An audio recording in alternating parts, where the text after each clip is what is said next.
Komunitas Pasien Cuci Darah Indonesia atau KPCDI menyoroti cara pemerintah dalam memverifikasi atau menentukan kepesertaan BPJS Kesehatan penerima bantuan iuran atau PBI. Ketua Umum KPCDI Tony Richard Samosir menilai pasien dengan penyakit katastrofik seharusnya sudah otomatis tercatat dalam kategori peserta BPJS Kesehatan PBI.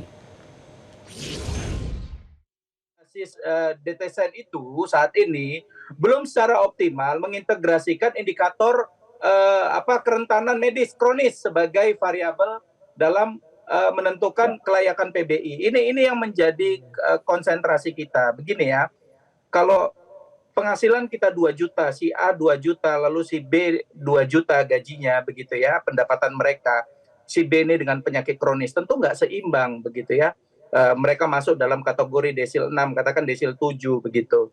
Nah, sedangkan yang penyakit kronis tadi ini, dia kepala rumah tangga, dia kan tentunya pengeluarannya jauh lebih tinggi dibandingkan si A ini. Ini yang harus menjadi perhatian.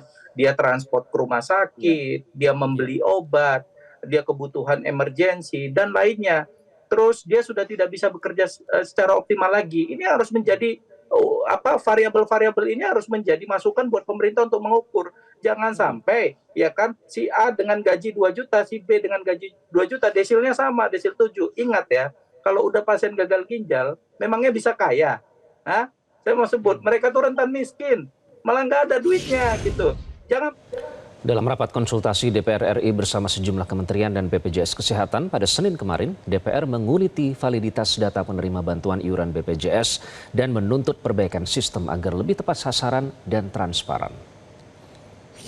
Ini data yang faktual, karena kalau 50,31% saya mohon masukan dari senior Komisi 11, dari semua yang hadir di sini, apa kategori negara kita jika 50,31% tidak mampu. Sehingga menurut saya ini juga sangat tidak baik bagaimana sebetulnya Presiden Prabowo berupaya agar anggaran itu turun langsung ke desa. Agar pendataan itu sebetulnya harus dimulai dari desa. Oleh karena itu izin saya merekomendasikan. Pertama, saya sepakat reaktivasi peserta yang dinonaktifkan tadi. Saya kira dari sisi anggaran nggak ada masalah. Ini Pak Purbaya tidak mengurai anggaran, tetap seperti itu. Yang kami maksudkan di Komisi 8, bila ada perbaikan data, maka anggaran akan berkurang. Kalau data miskinnya berkurang, mestinya anggarannya berkurang. Maka karena itu kita harus membuat kriteria baru khusus mengenai kesehatan penerima PBI yang tiba-tiba bukan desil 1 sampai 5 tapi 5 sampai 6 ke 10 ternyata orang sakit kalau penyakitnya kronis yang ini mesti harus. Menteri Keuangan Purbaya Yudisadewa menyebut pemerintah rugi banyak karena dampak kisruh penonaktifan peserta BPJS PBI itu karena jumlah kepesertaan yang dinonaktifkan jumlahnya hampir 10% dari total PBI dari sebelumnya 1% saja sehingga sempat menimbulkan kegaduhan. Kementerian Sosial telah menjamin semua BPJS PBI akan direaktivasi selama proses validasi 3 bulan ke depan. Kita akan membahasnya bersama Koordinator Advokasi BPJS Watch, Timbul Siregar. Pak Timbul, selamat malam. Selamat malam, Mas. Selamat malam. Dan Wakil Ketua Komisi 9 DPR RI Nihayatul Wafiroh. Bu Nini, apa kabar? Baik, Mas. Malam. Baik, terima kasih sudah bergabung dengan Prime Time News, Pak Timbul dan Bu Nini. Pak Timbul, jadi baru saja semalam ya Pak Timbul menyebutkan bahwa apapun pernyataan yang dikeluarkan oleh pemerintah, itu yang terpenting adalah akunnya sudah aktif kembali sehingga bisa menjamin pasien dengan penyakit kronis itu terfasilitasi. Nah, apakah laporan yang Anda dapatkan dari lapangan, Pak Timbul, ini sudah terfasilitasi? Ya, sebenarnya kan hasil pertemuan kemarin itu kan kita harus juga clear ya. Yang dibiayai 3 bulan itu yang 11 juta atau yang punya penyakit kronis. Nah, ini kan juga kalau hanya penyakit kronis, orang yang saat ini sehat, besok bisa juga kena serangan jantung, dia butuh fasilitas kesehatan yang langsung dapat, nggak perlu lagi reaktivasi. Mungkin dia akan mengalami kesulitan. Jadi mungkin nanti Bu Nini bisa menjelaskan. Tapi kalau dari hasil kemarin saya belum begitu clear ya. ada yang bilang 11 jutanya. Jadi artinya kalau 3 bulan dibayarin berarti 11 juta kali 42.000 kali 3 bulan itu yang nanti ditambah oleh Menteri Keuangan. Ya, kalau yang 120.000 berarti 120.000 kali 42.000 iuran per bulan kali 3 bulan. Nah, ini kan sekarang persoalan anggaran yang ada di Kementerian Keuangan. Kalau kami sih berharap yang dibiayain itu yang 11 juta. 11 juta kali 42.000 kali 3 bulan. Nanti dalam proses 3 bulan itu ada proses pendataan yang objektif dan kemudian dikomunikasikan. Misalnya bulan depan mau dinonaktifkan ada yang mampu, kasih tahu sekarang. Bu, Pak, bulan depan dinonaktifkan ya, gitu. Jadi yang muncul sekarang ada laporan dia belum aktif, padahal dia memang masih membutuhkan, ya dia tidak penyakit kronis. Jadi artinya kita juga setuju dengan penyakit kronis, tapi jangan melupakan orang-orang yang juga punya potensi menjadi sakit, gitu. Orang sakit kan nggak punya jadwal kalendernya ya Bu ya. Nah ini tentunya ini harus menjadi bagian yang diantisipasi, dimitigasi bagaimana hak atas layanan kesehatan dengan penjaminan JKN itu tetap berlanjut, tidak boleh putus. Kira-kira gitu Mas Himawan. Baik, Bu Nini, saya juga sempat mengutip Anda ya menyebut bahwa salah satu hal yang tidak boleh ada negosiasi antara negara dengan warga ini adalah soal kesehatan. Tentu ini begitu penting. Nah, sesuai dengan pertanyaan dari Pak Timbul tadi, kalau berdasarkan hasil rapat dengan Pak Menteri Keuangan dan pihak-pihak terkait BPJS dalam hal ini, apakah nanti yang direaktivasi itu 11 juta atau khusus yang penyakit kronis saja, Bu Nini? Jadi saya ingin menegaskan yang perlu saya sampaikan kepada masyarakat adalah ini bukan yang aktif atau pengurangan jatah PBI, tapi ini relokasi penerima PBI. Jadi saya ingin mengatakan bahwa selama ini dari masyarakat desil 1 sampai 5 yang belum menerima PBI ini ada sekitar 54.000 sekian. Dan desil 6 sampai 10 plus non-desil yang menerima PBI itu ada 15.000 sekian. Jadi bayangkan ada orang 15.000 dalam kondisi kaya dia menerima PBI. Juta. Keliru. Terima kasih Pak Timbul.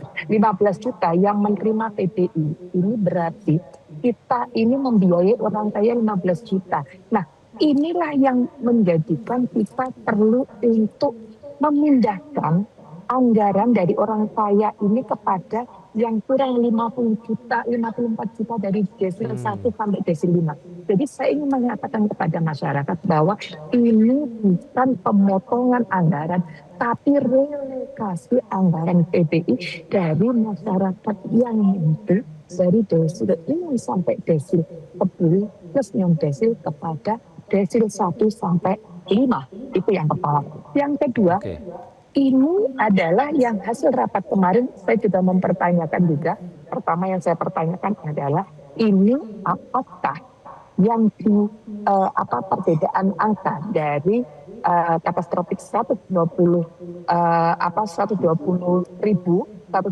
yang dari data BPJS dan data Kemenkes atau 106.000 dari data Kemensos begitu.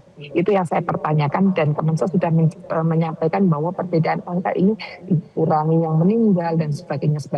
Nah, memang tidak disebutkan ini adalah yang katastrofik saja. Berarti ini yang 11 juta ini secara otomatis reaktif. Dari yang 11 juta itu sebenarnya yang sudah reaktif selama ini yang sudah melakukan aktivasi lagi sudah 34.000. Dari data Kemensos yang sudah reaktif lagi setelah 34.000. Nah ini yang reaktif lagi, yang sudah melakukan aktivasi lagi, bisa jadi memang sudah sangat aktif mendapatkan informasi. Yang belum melakukan reaktif lagi, bisa jadi memang kaya atau belum mendapatkan informasi. Kita menyepakati bahwa memang sosialisasi kepada masyarakat kita masih sangat lemah. Banyak masyarakat yang tidak tahu dan tiba-tiba dinonaktifkan. Nah, ini saya juga harus menyampaikan apresiasi kepada banyak rumah sakit yang telah menerima masyarakat yang melayani masyarakat yang pernah mengatakan yang dalam kondisi yang aktif tapi bayar ini harus kita apresiasi. Nah, inilah yang dalam posisi 3 bulan ini yang 11.000 yang ini yang harus kita lihat betul mereka ini dalam masuk desil berapa. Oke. Saya Baik, apa Bu Nini, itu jadi dengan masalah begini akan kelihatan relokasi betul. ya. Jadi istilah yang digunakan adalah relokasi supaya yang menerima memang benar-benar Relokasi, tepat sasaran, iya. desil 1 Iya. sampai dengan 5. Jadi- Nah, Pak Timbul, jadi ada dana, anggaran- saya ke Pak Timbul terlebih dahulu ya Bu Nini ya. Pak Timbul, ada dana Nah, yang disiapkan oleh Oke, Pak Timbul, ada dana yang siap dicairkan oleh Menteri Keuangan senilai 15 miliar rupiah untuk reaktivasi. Ini jangka pendeknya. Nah, apa yang harus dipastikan dalam penyaluran dana selama masa reaktivasi ini untuk bisa memfasilitasi pasien-pasien tersebut, Pak Timbul? Ya, oke. Kalau dinyatakan 15 miliar berarti itu kaitannya dengan yang penyakit katastrofik. Kalau saya hitung untuk yang seluruhnya 11 juta itu udah ratusan miliar. Nah, jadi memang menurut saya DPR dan pemerintah juga harus clear kepada masyarakat bahwa tidak 11 juta itu yang hanya yang katastrofik yang 120 yang menurut Kemensos 106. Nah, tentunya ini juga yang memang harus juga diantisipasi oleh pemerintah bagi masyarakat yang sekarang sehat besok bisa sakit, yang memang membutuhkan penanganan jantung. Besok juga dia langsung gagal ginjal. Nah, ini kan yang tentunya belum kronis tapi sekarang masuk ke kronis. Nah, jadi kalau saya sih mengusulkan gini, memang tentunya kalau 11 jutanya mungkin kesulitan anggaran karena ratusan miliar. Nah, sekarang gini, kalau memang sekarang dia dinonaktifkan, kemudian besok sakit, maka dia reaktivasi langsung supaya dia mendapat akses layanan. Nah, bagi yang masih sehat-sehat, apa boleh buat deh, diupayakan melalui permohonan. Tapi kalau yang langsung sakit, yang sekarang sehat, besok sakit langsung diaktifasi supaya dia dapat layanan. Nah, itu menurut saya fair. Jadi kalau besok sakit masih ngurus ke Dinsos, masih suruh memenuhi kriteria dokumen-dokumen, ya kasihan gitu. Nah, ini yang memang tentunya sebenarnya Kemenkeu itu punya dana 20 triliun yang memang yang akan digelontorkan juga untuk BPJS Kesehatan. Itu ada di APBN, Undang-Undang APBN 2026. Nah, jadi menurut saya memang betul Bu pengalokasian karena pemerintah ya masih menetapkan jumlah PBI JKN itu 96,8 juta. Padahal sebenarnya peningkatan masyarakat yang miskin dan tidak mampu ini besar. Sampainya Bu Nini nanti buka di Perpres 36 2023. Sebenarnya pemerintah sudah juga mencanangkan di 2023 PBI itu 111 juta. PBI JKN di 2024 naik 113 juta. Tetapi Perpresnya ada, diimplementasikannya masih 96,8 juta. Apalagi sekarang PBPU Pemda itu terkendala karena memang transfer ke daerahnya menurun 200 triliun. Contoh beberapa kabupaten kota menurunkan jumlah orang miskin dan tidak mampu dalam pembiayaan Pemda. Nah, ini kan persoalan yang memang lagi ada juga ketidaksinkronan tidak data ya, oleh karena itu tadi juga akan diatasi dengan masalah relokasi, masalah desil tadi. Bu Nini, terakhir Bu Nini, artinya itu apakah juga akan menjadi poin atau sudah mungkin disampaikan kepada pemerintah soal ini, karena tentu Anda juga masih mendapatkan laporan langsung dari lapangan tentang hal ini ke depannya. Ya, kita tentu akan melihat betul. Kita memegang hasil rapat kemarin itu sebagai komitmen bersama. Kita melihat betul dalam 3 bulan seperti apa.